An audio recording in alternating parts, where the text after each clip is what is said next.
Sekarang kita coba ilustrasikan ketika timer ini sudah digabungkan atau dikoneksikan dengan sumber arus listrik ya. Jadi ini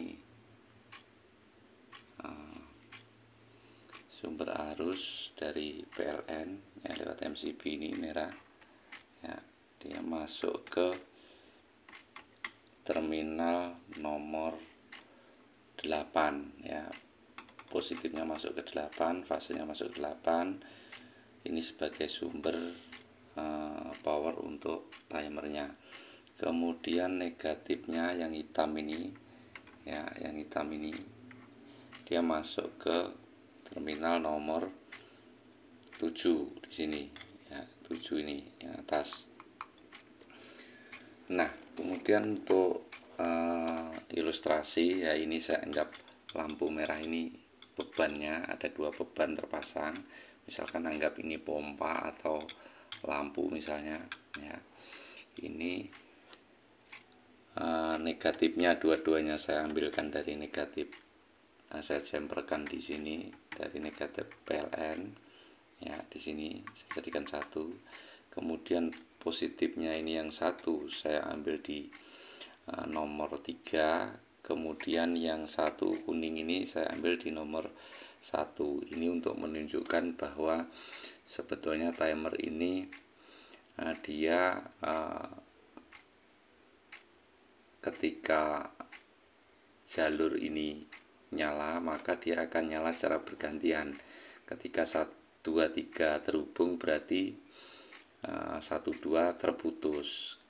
Begitu juga sebaliknya, ketika 1, 2 terhubung maka 2, 3 terputus ya. Kita coba nyalakan ya MCB-nya untuk memberi suplai daya ke timer ya, seperti ini ya.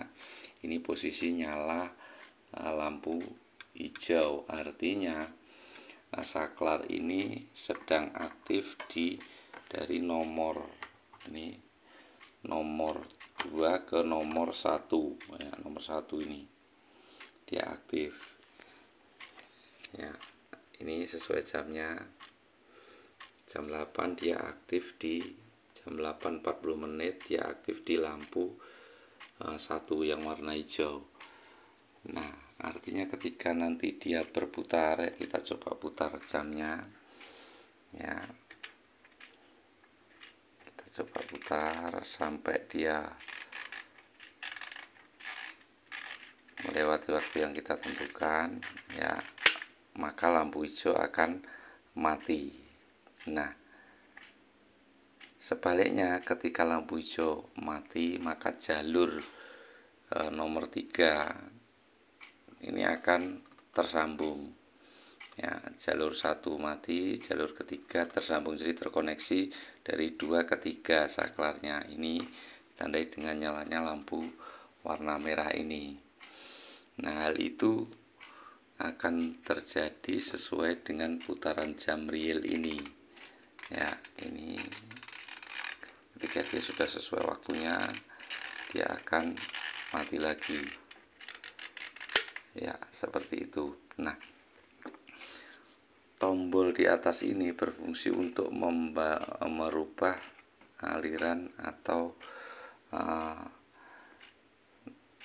jalur terbuka tertutupnya. Ini dia aktif di lampu 1, ketika kita putar maka dia akan aktif di lampu nomor 2 ya. Jadi cara penyambungannya adalah terminal 7 dan terminal 8 kita isi dengan arus. Kemudian terminal 3 ini, terminal 2 kita jumper ke fase dari terminal 8 sebagai input dari saklarnya. Output saklar itu ada di nomor 1 dan nomor 3 ini ya. Kemudian setting jam seperti tadi yang kita sudah bahas. Ini bisa kita balik jalur yang aktif atau non aktif, close atau opennya dengan memutar tombol ini ya. berlawanan arah jarum jam. Ya, seperti itu.